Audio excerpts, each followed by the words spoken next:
Kwa mujibu wa taarifa, siku ya jana Mwijaku aliweza kukamatwa na jeshi la polisi kwa ajili ya mahojiano kuhusiana na udhalilishaji wa mwanamke ambaye ni mwanafunzi wa chuo cha ardhi aliyekuwa akizalilishwa na mwanamke mwenzie.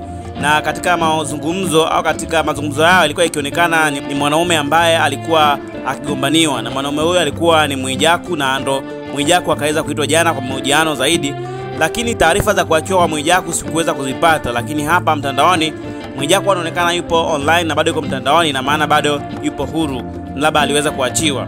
Na baada ya kutoka hapo, siku ya leo anaposti sana mambo ambayo pengine yanashangaza watu. Kwa nini? Yaani imekuwa ni ghafla sana, akimhusisha Mwakinyo. Kama unajua kesi ya Mwakinyo sasa hivi ni muda imeshapita, nafikiri ni mwezi sasa umeshaweza kuisha mwezi, na baada ya ile kesi ya Mwakinyo kumpiga kijana ambaye alizaniwa kuwa ni mwizi, na kesi yake ikafika hivyo, mwisho wa siku kesi ilikuwa ikiendelea, lakini ilikuwa imepoa mtandaoni. Hao mambo yalikuwa yameshaisha kwa upande wa mtandaoni, lakini kwenye upande wa kesi hatujui iliendaje, ila kwa mtandaoni habari ilikuwa ishaisha kabisa na mambo mengine yakawa yanaendelea.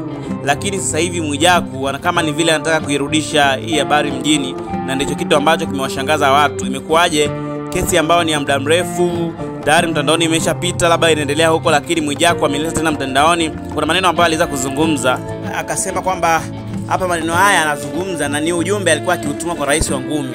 Akawa anasema kwamba rais wa ngumi Tanzania unapaswa kusitisha leseni ya Mwakinyo kwa kuwa ana mada kesi, hapasi kuwa katika mchezo wa ngumi kwa sasa, ni muuaji.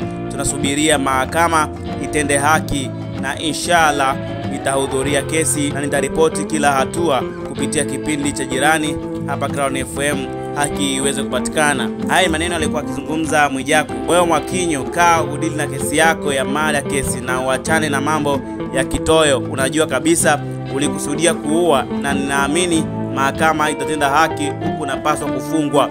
Watu wa Tanga wafurahi, na acha kumsumbua mwana FA kusaidia kwenye mada kesi. Unaona ni maneno ambayo Mwijaku anamwambia Mwakinyo, na si maneno tu. Akaweza kuposti zile picha za yule kijana alivyokuwa amejeruhiwa akiwa hospitali na akiwa na majeraha kadha wa kadha, akaposti hiyo picha. Hasa hii picha ukiangalia jinsi alivyoposti na maneno anazungumza, ni kama anataka kuibua ile sakata upya tena mtandaoni liweze kurejea. Wakati huo tunaamini kuwa na kesi yake inaendelea. Watu wanashindwa kumuelewa Mwijaku ni mtu wa namna gani, yani anachokitaka ni nini? Ni kick attention, sawa.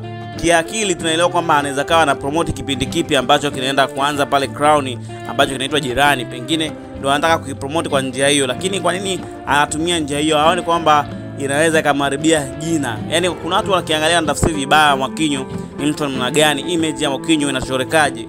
Hicho kitu sijajua kama aliweza kukitazama, pia anachafua brand ya mtu mwingine kwa kutangaza kipindi ambacho anataka kukifanya yeye. Wewe kwa maoni yako unamwona Mwijaku ni mtu wa namna gani, na hicho anachokifanya kwa sasa? Ana kesi lakini anachoshughulika nacho sasa kwa sasa ni sahihi? Tuandikie kwenye comment hapo. Mimi ni Steven Kamil na hii ni Spruce Online TV. Usiache kusubscribe, kulike, comment na kushare ili wa kwanza kupata update na makala.